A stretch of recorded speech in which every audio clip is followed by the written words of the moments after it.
Hello friends, എൻ്റെ പുതിയ വീഡിയോയിലേക്ക് എല്ലാവർക്കും സ്വാഗതം. ഞാൻ ആറളം ഫാമിലേക്ക് പോവുകയാണ്. അപ്പോൾ നമുക്കൊരു ഓട്ടോ ആണ് കിട്ടിയത്. അപ്പോൾ ഓട്ടോയിലിരുന്ന് കാണുന്ന ദൃശ്യങ്ങളാണ് ഇപ്പോൾ കണ്ടുകൊണ്ടിരിക്കുന്നത്. ഒരുപാട് ആനകളെ കണ്ട് നമ്മൾ ഈ യാത്രയിൽ പേടിച്ചു. ആറളം ഫാമിൽ പോവുക എന്ന് പറഞ്ഞാൽ ശരിക്കും പറഞ്ഞാൽ ആളുകളൊക്കെ പറഞ്ഞു നമ്മളോട്, ആനകളെ കാണാനാണോ, ആനകളുടെ ചവിട്ടേറ്റ് മരിക്കാനാണോ പോകുന്നതെന്ന്. പക്ഷെ ഒന്നുമില്ല, റോഡ് വളരെ ശാന്തമായിരുന്നു. ആദിവാസി ഭൂവിതരണവുമായി ബന്ധപ്പെട്ട് ഏറെ പ്രശസ്തമായ പ്രദേശമാണ് ആറളം. കണ്ണൂർ ജില്ലയിൽ ഇരിട്ടിക്കടുത്ത് കേന്ദ്ര സർക്കാരിൻ്റെ ഉടമസ്ഥതയിലുള്ളതുമായ കൃഷി ഫാം സംസ്ഥാന സർക്കാർ ഏറ്റെടുത്ത് ആദിവാസികൾക്ക് വിതരണം ചെയ്യുന്നതിനായി ചർച്ചകളും സർവേകളും പലതവണ ഉണ്ടായെങ്കിലും പദ്ധതി ഇതുവരെ പൂർണ്ണ ലക്ഷ്യത്തിലെത്തിയിട്ടില്ല. ഫാമിൻ്റെ പകുതി ആദിവാസികൾക്ക് വിതരണം ചെയ്യുക, പകുതി ഫാമായി നിലനിർത്തുക എന്ന ലക്ഷ്യത്തോടെയാണ് 2004 സർക്കാർ ഈ ഭൂമി ഏറ്റെടുത്തത്. ഇതിനകം 840 ഏക്കർ ഭൂമി 840 കുടുംബങ്ങൾക്കായി വിതരണം ചെയ്തിട്ടുണ്ട്. ഏകദേശം 7000 ഏക്കർ വിസ്തൃതിയുണ്ട് ഈ ഫാമിന്. ഇവിടെ ഓരോ കുടുംബത്തിനും ഓരോ ഏക്കർ കൃഷി ചെയ്യാൻ കൊടുത്തിട്ടുണ്ട് എന്നാണ് പറയുന്നത്. പക്ഷേ നമ്മളവിടെ കൃഷിസ്ഥലങ്ങളൊന്നും കണ്ടില്ല. കാരണം ചോദിച്ചപ്പോൾ അവർ പറഞ്ഞു, കൃഷി യോഗ്യമായ ഭൂമിയല്ല അതെന്നാണ്. നമ്മൾ യാത്ര ചെയ്യുമ്പോൾ നമ്മൾ റോഡ് സൈഡിലായി ചെറിയ ചെറിയ വീടുകൾ കാണുന്നുണ്ട്. ഗവൺമെൻറ്റിൻ്റെ സഹായത്തോടെ ഉണ്ടാക്കിയതായിരിക്കാം ചില വീടുകൾ എല്ലാം പൊട്ടിപ്പൊളിഞ്ഞ് മുകളിൽ ഷീറ്റൊക്കെ ഇട്ട വീടുകൾ കാണാം. എന്നാലും അത്ര സമ്പന്നമായ ഒരു അന്തരീക്ഷമല്ല അവിടെ ഉള്ളത്. ഈ ആദിവാസി വിഭാഗം സമൂഹത്തിൻ്റെ മുഖ്യധാരയിലേക്ക് വന്നിട്ടില്ല എന്നത് അവരുടെ വസ്ത്രധാരണ ശൈലി കണ്ടാൽ മനസ്സിലാവും. ഒരുപാട് ആദിവാസി സ്ത്രീകൾ തലയിൽ പാനിയുമായി വെള്ളം എടുക്കാൻ പോകുന്ന കാഴ്ചകളൊക്കെ കണ്ടു. ഇത് കണ്ട തരിശായ കുറേ ഭൂമികളാണ്. ഇവിടെ ഇവർ എന്ത് കൃഷി ചെയ്യാൻ ഞാൻ ചോദിച്ചു.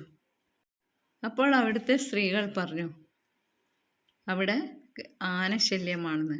ഇത് കണ്ടോ, ഈ കാണുന്ന വലിയ മതിലാണ്. പിന്നെ ഇത് പോസ്റ്റ് ഓഫീസാണെന്നാണ് പറയുന്നത്. പിന്നെ ഈ കാണുന്ന വലിയ മതിലുണ്ടല്ലോ, ആന കയറാതിരിക്കാൻ വേണ്ടി അവർ കെട്ടിയുണ്ടാക്കി. അതായത് ഈ മതിലിൻ്റെ പണി നടന്നുകൊണ്ടിരിക്കുകയാണ്. ഈ മതിലിനപ്പുറത്ത് ഭയാനകമായ കാടുണ്ട്. ഈ മതിൽ പൊളിച്ച് ഉള്ളിലേക്ക് വരാൻ ആനകൾക്ക് പറ്റില്ല എന്നാണ് പറയുന്നത്. ഇതിൻ്റെ അകത്ത് ഭയങ്കരമായ കാടുകളാണ്.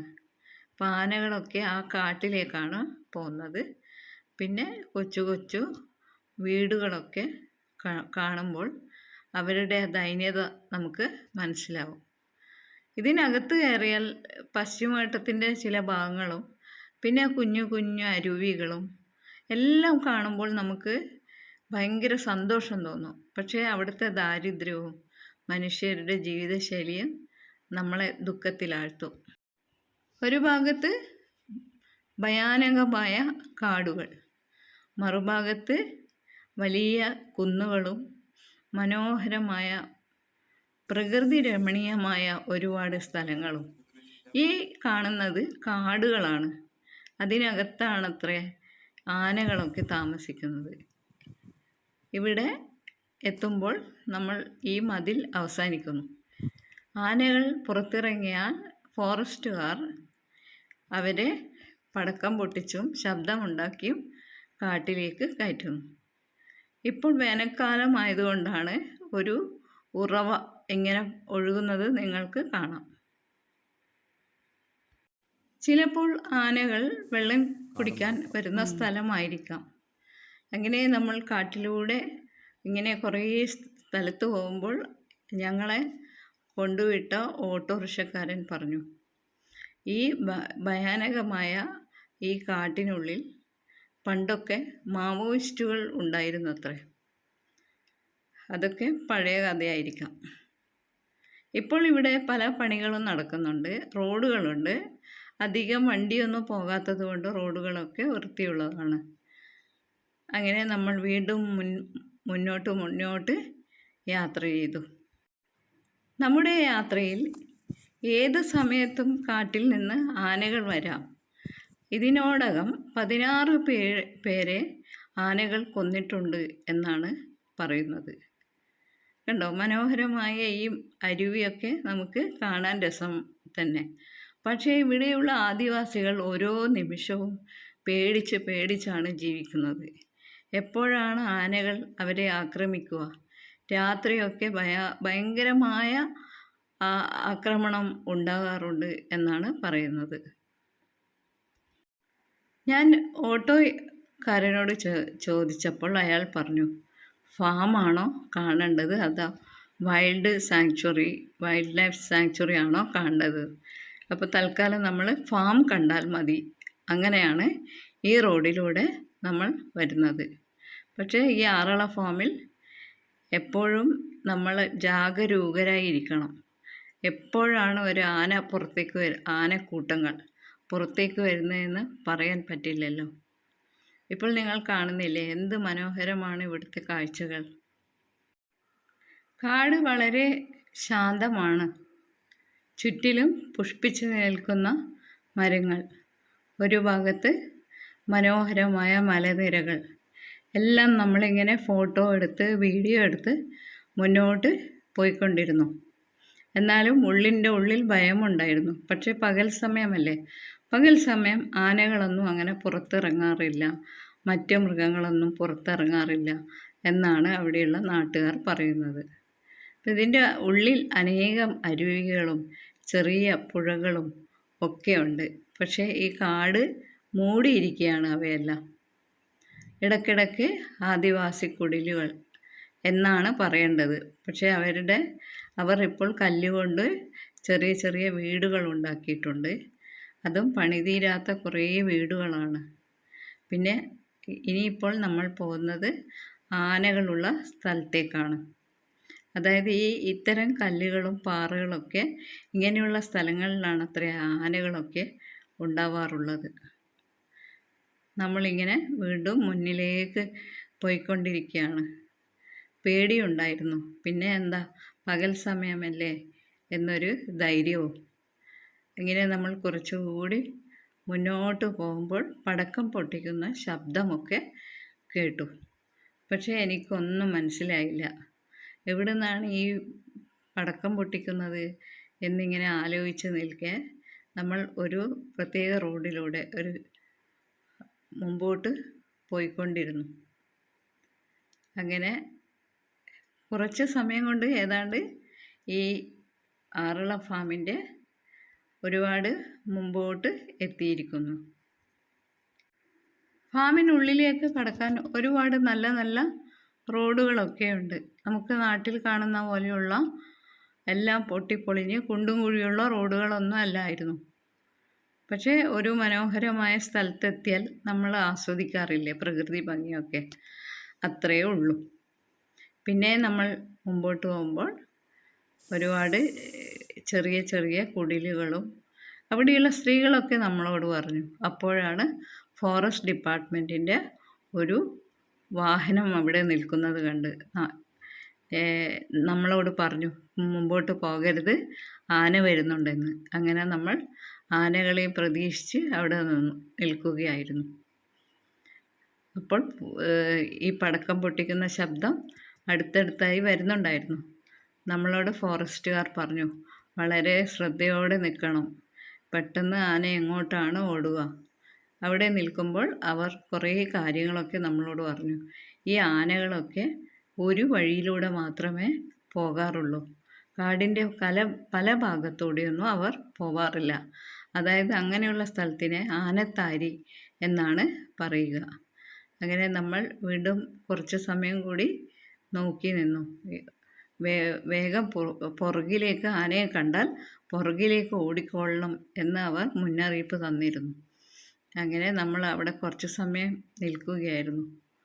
പെട്ടെന്നാണ് ഫോറസ്റ്റുകാർ നമ്മളോട് പറഞ്ഞത്, വേഗം ജീപ്പിന് പുറകിലേക്ക് പോയിക്കോളൂ. അപ്പോഴുണ്ട് ഒരു സംഘം ആനക്കൂട്ടങ്ങൾ ഇങ്ങനെ കാട് മുറിച്ച് നടന്നു വരുന്നു. കണ്ടില്ലേ, അവർ ഫാമിലിയായാണ്. ഈ ആനകളൊക്കെ ഇങ്ങനെയാണത്രേ യാത്ര ചെയ്യുക. അവർ കാട്ടിലേക്ക് പോവുകയാണ്. ഭയങ്കരമായ കാടുകളുണ്ട്, അവരുടെ സാമ്രാജ്യത്തിലേക്ക് പോവുകയാണ്. അപ്പോൾ അവിടെയുള്ള ആളുകളൊക്കെ പുറകോട്ട് പോയി. ഫോറസ്റ്റ് ഡിപ്പാർട്ട്മെൻറ്റിൻ്റെ വണ്ടി അങ്ങോട്ടും ഇങ്ങോട്ടും റോഡിലൂടെ ഓടുന്നുണ്ടായിരുന്നു. ഈ ഫോറസ്റ്റുകാർ മാത്രമാണ് ഈ ആദിവാസികൾക്ക് ഒരു സംരക്ഷണം കൊടുക്കുന്നത്.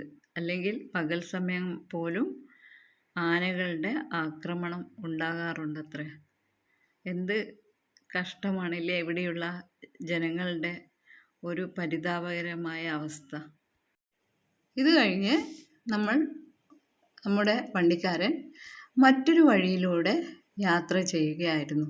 കണ്ടില്ലേ, ഇടയ്ക്കിടെ ഫോറസ്റ്റുകാരുടെ വണ്ടി അങ്ങോട്ടും ഇങ്ങോട്ടും പോകുന്നുണ്ട്. ഇനിയിപ്പം നമ്മൾ ആരെ കുറ്റം പറഞ്ഞാലും ഈ ഫോറസ്റ്റ് ഡിപ്പാർട്ട്മെൻറ്റ് ഇവിടെ ജാഗരൂകരാണ്. ആദിവാസികളുടെ ജീവന് അവർ വളരെയധികം സംരക്ഷണവും ശ്രദ്ധയും കൊടുക്കുന്നുണ്ട്. ഇനി അങ്ങോട്ട് ഇത്രയും വിജനമായ സ്ഥലങ്ങളില്ല. കുറച്ചുകൂടി ജനനിബിഡമായ സ്ഥലങ്ങളിലേക്കാണ് നമ്മൾ പോകുന്നത്. കണ്ടില്ലേ, പ്ലാസ്റ്റിക് കവറുകൾ വെച്ച് കെട്ടിയ കുഞ്ഞു വീടുകളാണ് ഇവിടെയുള്ളത്. പച്ചപ്പ് നിറഞ്ഞ ഈ വലിയ സാമ്രാജ്യത്തിൽ കുഞ്ഞു കുഞ്ഞു വീടുകളൊഴികെ ഒന്നും കാണാനില്ല. പിന്നെ വെള്ളത്തിൻ്റെ പൈപ്പുകളൊക്കെ ഉണ്ട്, എന്തോ പണി നടക്കാൻ പോവുകയാണ്. പിന്നെ നമ്മൾ മുമ്പോട്ട് പോകുമ്പോൾ ഒരുപാട് പുഴകളും ഒക്കെ കണ്ടു. മനോഹരം തന്നെ. എന്നാൽ ആനപ്പേടി മാറിയിരുന്നില്ല. ശരിക്കും ഈ ആനകളെ കണ്ട് ശരിക്കും പേടിച്ചു. അവർ പറഞ്ഞു, ഈ സമയം ആനകളെ കാണാൻ സാധിച്ചത് നിങ്ങളുടെ ഭാഗ്യമാണ്. പിന്നെ മറ്റു മൃഗങ്ങളൊക്കെ ഒന്നുകിൽ മാനൊക്കെ വൈകുന്നേരങ്ങളിൽ മാത്രമേ പുറത്ത്. ഈ ഭയങ്കരമായ വെയിലത്ത് അവയൊക്കെ കാട്ടിനുള്ളിൽ വിശ്രമിക്കുന്നുണ്ട് എന്നാണ് പറഞ്ഞത്. പിന്നെ നമ്മൾ മുമ്പോട്ട് പോകുമ്പോൾ ഇവിടെയുള്ള ആകെ ഒരു ഹൈസ്കൂൾ കെട്ടിടം കാണാൻ സാധിച്ചു. ഒരു വലിയ ബിൽഡിംഗ് ആണ്. ഇവിടെയാണത്രേ ഇവിടെയുള്ള ആദിവാസികളുടെ കുട്ടികൾ പഠിക്കുന്നത്. ഹൈസ്കൂളാണ്. കാണാൻ ദൂരെ നിന്ന് കാണുമ്പോൾ തന്നെ നമുക്ക് മനസ്സിലാവും, നല്ല എല്ലാ സൗകര്യവുമുള്ള കെട്ടിടമാണ്. ഈ ആറള ഫാമിൽ നമുക്ക് ഒരുപാട് ഗവൺമെൻറ് കെട്ടിടങ്ങളൊന്നും കാണാൻ സാധിക്കുകയില്ല. ഒരു പോസ്റ്റ് ഓഫീസ്, ഒരു ആദിവാസി വികസന ഓഫീസ്, പിന്നെ നഴ്സറി ഗാർഡൻ, ഇങ്ങനെ കുറച്ച് സ്ഥലങ്ങൾ മാത്രം. പിന്നെ മനോഹരമായ കാവേരി നദിയും കടന്ന് പോകുമ്പോൾ അതിസുന്ദരമായ കാഴ്ചകളും ഉണ്ട്. ഇതൊക്കെ കൃഷിയാണ്, കപ്പ കൃഷിയൊക്കെ. ഇവിടെയൊന്നും ആനകൾ വന്ന് നശിപ്പിക്കാറില്ല എന്നാണ് തോന്നുന്നത്. ഇതാണ് ഈ ആറള ഫാമിലെ ഏക നഴ്സറി. ഇവിടെ പലതരം വിത്തുകളൊക്കെ കിട്ടും. അവസാനമായി കാവേരി നദിക്ക് കുറുകെ കെട്ടിയ പാലത്തിന് മുകളിൽ നിന്ന് വീണ്ടും ആറള ഫാം ചുറ്റും കണ്ണോടിച്ചു. കാടിൻ്റെ മനോഹരമായ സൗന്ദര്യം. പക്ഷെ ഓരോ നിമിഷവും മരണഭയത്താൽ ജീവിക്കുന്ന ആദിവാസി കുടുംബങ്ങൾ. അപ്പോൾ സുഹൃത്തുക്കളെ, എൻ്റെ വീഡിയോ ഇഷ്ടപ്പെട്ടെങ്കിൽ എല്ലാവരും സബ്സ്ക്രൈബ് ചെയ്യാൻ മറക്കരുത്. അപ്പോൾ ഞാൻ ഉടനെ മറ്റൊരു വീഡിയോയുമായി വരാം.